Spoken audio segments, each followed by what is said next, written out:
Bagaimana kabarmu? Salam sehat, sehat selalu di dalam Tuhan. Kali ini kita mau sekolah minggu, kita akan berdoa terlebih dahulu. Siapkan hati, terima berkat dari Tuhan. Mari kita berdoa. Tuhan Yesus yang baik, kami mengucap syukur atas kebaikan-Mu. Kalau sampai saat ini kami sehat, kami dalam keadaan baik, itu semua karena kasih Tuhan. Saat ini kami mau belajar firman Tuhan, kami mau memuji nama Tuhan, kami percaya Tuhan memberkati sekolah minggu kami. Di dalam nama Tuhan Yesus, kami berdoa dan mengucap syukur. Haleluya, amin. Saat ini kita akan sama-sama memuji Tuhan. Yesus pokok dan kitalah caranya. Mari bersukacita.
Kita mau buka di 1 Timotius 4 ayat 12. Oke, 1 Timotius 4 ayat 12. Jangan seorang pun menganggap engkau rendah karena engkau muda.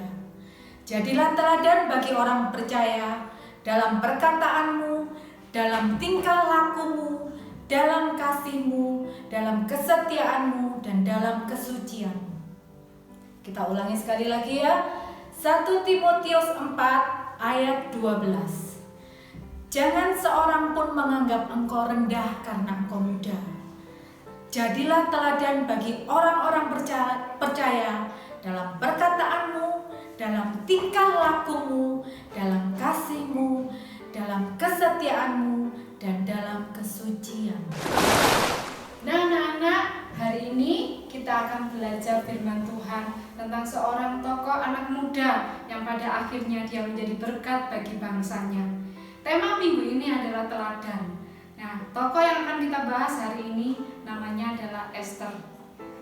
Kisahnya sudah bukan sesuatu yang baru lagi, tapi mari kita belajar untuk sama-sama mengingat apa yang sudah dilakukan oleh Esther bagi bangsanya. Tersebutlah seorang gadis yang sangat cantik bernama Esther. Saat ayah dan ibunya meninggal, Esther dirawat oleh pamannya yang bernama Mordekai. Esther sangat menghormati pamannya dengan mentaatinya sebagai seorang anak perempuan yang baik bagi pamannya. Esther tinggal di Persia, tapi Esther bukan orang Persia, dia orang Yahudi. Nenek moyangnya datang ke Persia sebagai tawanan perang. Pada masa Esther hidup, banyak orang Yahudi yang tinggal di Persia. Raja Persia mengadakan satu pesta untuk semua pembesar dari seluruh dunia. Para laki-laki makan terpisah dari wanita yang juga dijamu oleh Ratu Wasti. Sang raja yang sedang mabuk memerintahkan Ratu Wasti untuk mengenakan mahkota kota kerajaan dan memperlihatkan kecantikannya. Tapi Ratu Wasti menolak. Ratu Wasti menolak untuk memperlihatkan bahwa wanita harus menghormati suami mereka. Sang raja mengesahkan undang-undang untuk mengambil mahkota dari Ratu Wasti. Dia tidak akan menjadi seorang ratu lagi. Akhirnya diadakanlah suatu pencarian untuk mendapatkan ratu yang baru. Keluarlah semua gadis cantik yang ada di dalam kerajaan itu. Sampai akhirnya raja memilih Esther sebagai istrinya. Dia memberikan mahkota kerajaan di atas kepalanya. Esther tidak mengatakan kalau dia orang Yahudi karena pamannya memintanya untuk tidak memberitahukan hal itu. Paman Esther yang bernama Mordekai menghabiskan waktunya dengan duduk di pintu gerbang istana untuk mengetahui berita tentang Esther. Suatu hari dia mendengar bahwa ada 2 orang pelayan yang berencana untuk membunuh raja. Mordekai mengirimkan peringatan untuk menyelamatkan hidup sang raja. Pelayan-pelayan itu digantung dan nama Mordekai dituliskan dalam kitab sejarah raja. Orang kedua dalam pemerintahan sang raja adalah seorang kaya yang bernama Haman. Setiap orang tunduk menyembah kepada Haman jika dia lewat. Semua orang kecuali 1 orang sebagai orang Yahudi. Dia adalah Mordekai. Dia tidak mau menyembah kepada Haman. Dia hanya menyembah kepada Tuhan yang hidup. Karena apa yang dilakukan oleh Mordekai itu, Haman sangat membenci Mordekai. Dia memutuskan untuk membunuh Mordekai dan semua orang Yahudi yang ada di Persia. Betapa menakutkannya apa yang dilakukan oleh Haman itu. Dia mengatur siasat agar sang raja menandatangani satu undang-undang di mana di dalam undang-undang itu ditentukan setiap orang Yahudi yang ada di kerajaan itu harus dibunuh. Mordekai menyampaikan hal itu kepada Esther. Esther diingatkan untuk mawas diri bahwa dia juga adalah seorang Yahudi dan bisa saja hal itu terjadi kepadanya. Karena itu Esther datang kepada Tuhan di dalam doa. Dia mengingat Tuhan bahwa dia punya Allah yang luar biasa, Allah yang disembah oleh orang Israel, Allah Abraham, Ishak, dan Yakub. Ratu Esther sangat gelisah karena dia mengasihi bangsanya.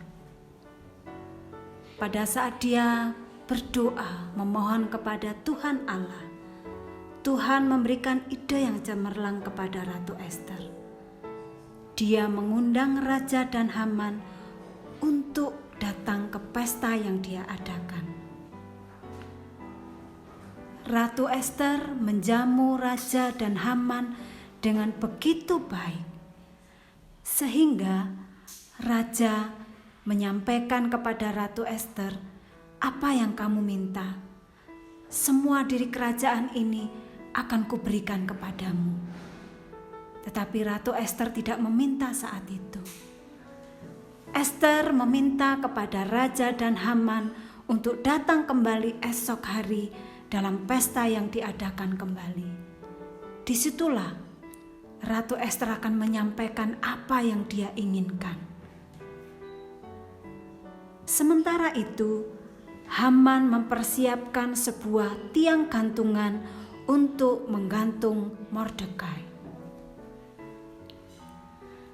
Pada malam hari, saat sang raja tidak bisa tidur, dibacakannyalah sebuah kitab pencatatan sejarah di mana dia melihat bahwa Mordekai pernah menyelamatkan nyawanya. Pagi harinya, saat sang raja bertemu dengan Haman, dia bertanya kepada Haman. Kata raja, "Apakah yang harus dilakukan kepada orang yang raja berkenan menghormatinya?" Haman sangat bergembira. Dia berpikir bahwa orang yang dimaksud oleh sang raja adalah dirinya. Haman datang dengan maksud meminta izin sang raja untuk menggantung Mordekai. Tiang gantungan sudah disiapkan. Sekarang hal itu bisa dilakukan. Dengan sangat bersemangat, Haman memberikan pakaian yang biasa dipakai raja sendiri dan mahkota.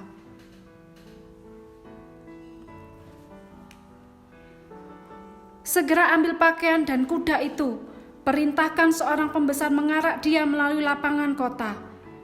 Demikianlah yang dilakukan raja kepada Mordekai atas usul Haman. Menurut pikiran kamu, bagaimana perasaan Haman saat dia mengarak Mordekai dalam pemberian penghormatan berkeliling kota? Sekarang dia membenci Mordekai lebih dari sebelumnya. Tunggu saja, itu pikiran Haman. Dia akan segera mati bersama dengan semua orang Yahudi lainnya. Tunggu pembalasanku. Pada petang harinya, Haman dan sang raja tiba di perjamuan yang diadakan oleh Ratu Ester. "Apakah permintaanmu?" Raja bertanya kepada Ratu Ester. Dia tidak melupakan janjinya.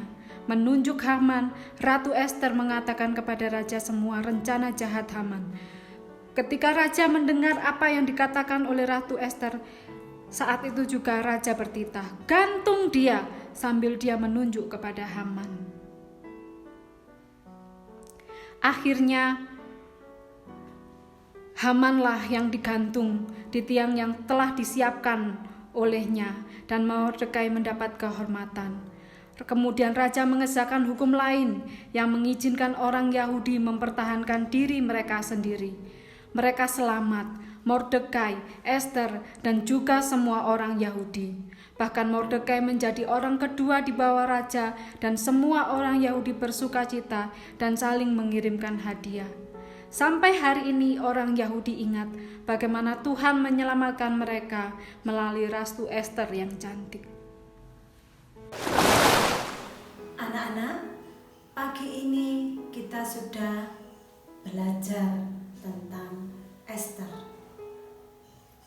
Kalau tadi sudah disampaikan oleh Bu Meni, kita belajar tentang teladan. Apa itu teladan? Teladan itu kita bisa menjadi contoh, patron. Teladan pasti teladan yang baik. Bagaimana dengan Ester? Apakah dia bisa diteladani? Betul. Selain dia cantik, Ester adalah anak yang taat kepada orang tuanya. Meskipun Mordekai bukan orang tua kandungnya, dia pamannya. Karena dia tidak memiliki ayah dan ibu, dia diasuh oleh Mordekai. Dia tunduk dan hormat kepada apa yang dipimpin, yang disampaikan oleh pamannya dan menganggap pamannya ini sebagai orang tua wakil dari Tuhan. Selain itu, anak-anak tahu bagaimana keberanian dari Esther. Dia berani menanggung resiko. Yang pertama dia berani. Dia menyembunyikan dirinya, asalnya dia adalah orang Yahudi. Dalam pemilihan ratu yang begitu banyak gadis-gadis yang harus diseleksi. Tapi dia berani. Perempuan yang sangat pemberani, yang siap dipakai oleh Allah untuk menyelamatkan bangsanya. Selain dia berani menyembunyikan dirinya, nanti suatu saat nanti dia akan menyampaikan bahwa dia adalah orang Yahudi. Keberaniannya adalah saat dia tidak diizinkan oleh raja untuk bertemu, tapi dia berusaha untuk bertemu dengan raja. Tapi yang dilakukan sebelum dia bertemu dengan raja, dia berdoa kepada Tuhan. Dia memaklumkan puasa seluruh bangsanya. Melalui pamannya disampaikan, maklumkan puasa supaya bangsaku ini semua berpuasa. Untuk saya mau menghadap raja. Resikonya dia akan menghadap kematian. Kalau raja tidak manggil, pasti ada kematian yang akan dia tanggung. Ternyata Tuhan bekerja dalam hidup Esther. Karena dia berani mengandalkan Tuhan, dia luput dari kematian. Malah mendapat kasih sayang dari raja. Sehingga Ratu Esther menyampaikan apa yang menjadi keinginannya untuk mengundang raja dan Haman yang merupakan musuh dari orang Yahudi. Karena bangsa Yahudi akan dimusnahkan. Tapi cara Tuhan melalui Esther, selain dia taat, dia berani, dia tidak egois, dia tunduk kepada aturan, mengikuti aturan-aturan yang ditetapkan. Akhirnya dia dipakai oleh Tuhan untuk memberkati bangsanya. Selain dia seperti itu, yang lebih lagi, dia dikasihi oleh orang-orang yang ada di sekitarnya. Kehadirannya membawa berkat dan membawa dampak yang luar biasa. Bagaimana dengan hidupmu dan saya? Apakah kehadiran kita membawa berkat buat orang lain? Hidup kita menjadi teladan, cara kita berbicara, cara kita bertindak, cara kita melakukan apapun boleh membawa kemuliaan bagi nama Tuhan. Saat ini Tuhan sudah memberikan contoh dalam firman Tuhan, Esther, teladan yang baik. Kiranya kalian menjadi teladan buat adikmu, buat kakakmu, dan terlebih kalian menjadi berkat buat keluargamu. Tuhan Yesus memberkati kalian. Haleluya. Mari kita akan angkat pujian, jadikan aku terangmu Tuhan, dimanapun kami berada, Tuhan akan jadikan kami berkat.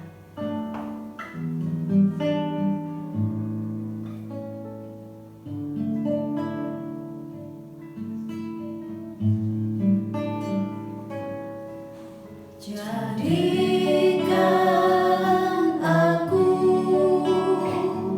terangmu Tuhan, di sekolah, di rumah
menjadi teladan, dan kehidupan kami berdampak buat lingkungan kami. Dimanapun kami berada, di rumah, di sekolah, dengan teman-teman kami, hidup kami boleh menjadi teladan. Mungkin kami masih kecil Tuhan, orang menganggap kami lemah, tetapi karena Tuhan Yesus ada dalam hidup kami menjadi kuat dan kami menjadi terang dimanapun kami berada. Kami percaya Tuhan pun juga memakai setiap anak-anak sekolah minggu dimanapun mereka berada. Firman Tuhan yang terus hidup dalam hidup mereka, yang membuat mereka siap menjadi berkat dimanapun mereka berada. Di dalam nama Tuhan Yesus, kami mengucap syukur buat firman Tuhan. Haleluya, amin.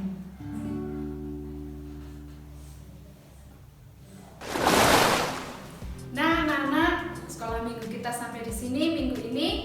Sekalipun kita masih ibadah online, tetapi biarlah semangat kita tetap menyala. Seperti Esther, dia menjadi teladan bagi bangsanya. Kami berdoa minggu ini pun anak-anak juga menjadi teladan bagi lingkungan dimanapun kalian berada, sekalipun kalian masih tinggal di rumah saja. Akhirnya, selamat menjadi teladan. Tuhan Yesus memberkati. Sampai bertemu minggu selanjutnya. Shalom.